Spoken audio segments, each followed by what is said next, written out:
പരിശുദ്ധ ഇസ്ലാം അനുഗ്രഹങ്ങൾക്ക് നന്ദി പ്രകടിപ്പിക്കണം എന്ന് പഠിപ്പിക്കുന്ന ഒരു മതമാണ്. അമ്മാ ബി നിഅമത്തി റബ്ബിക ഫഹദ്ദിസ്, അനുഗ്രഹം എടുത്തു പറയണം എന്ന് ഖുർആൻ തന്നെ പറഞ്ഞു.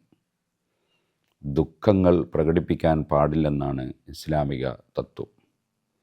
അതുകൊണ്ടാണ് ഏത് മുസീബത്ത് വന്നാലും അള്ളാഹുവിൽ അർപ്പിച്ച് ഇന്നാ ലില്ലാഹി വ ഇന്നാ ഇലൈഹി റാജിഊൻ എന്ന് പറയുന്നവർക്ക് ധാരാളം അനുഗ്രഹം നൽകുമെന്ന് ഖുർആൻ പറഞ്ഞത്.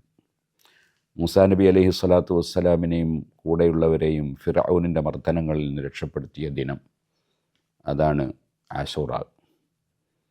ആ ദിവസം നബി സല്ലല്ലാഹു അലൈഹി വസല്ലം തങ്ങൾ നോമ്പനുഷ്ഠിക്കുകയും മറ്റുള്ളവർക്ക് നോമ്പനുഷ്ഠിക്കാൻ പ്രചോദനം നൽകുകയും ചെയ്തിട്ടുണ്ട്.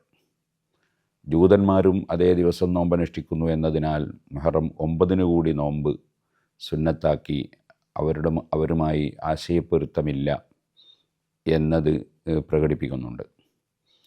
മുഹറം 11 നോമ്പെടുക്കൽ സുന്നത്തുണ്ടെന്ന് ചില ഹദീസുകളിൽ വന്നതിനാൽ പണ്ഡിതന്മാർ 11 നോമ്പെടുക്കാൻ വേണ്ടി നിർദ്ദേശിച്ചിട്ടുണ്ട്. അതേപോലെ മുഹറം മാസം പവിത്രമാസമായതുകൊണ്ട് 1 മുതൽക്ക് തന്നെ നോമ്പ് പ്രത്യേകം സുന്നത്തുള്ളതും സൽക്കർമ്മം കൊണ്ട് ധന്യമാക്കുകയും ചെയ്യേണ്ട മാസമാണ്. കിരാതമർദ്ദനങ്ങൾ നടത്തിയ ഒരു അക്രമിയിൽ നിന്ന്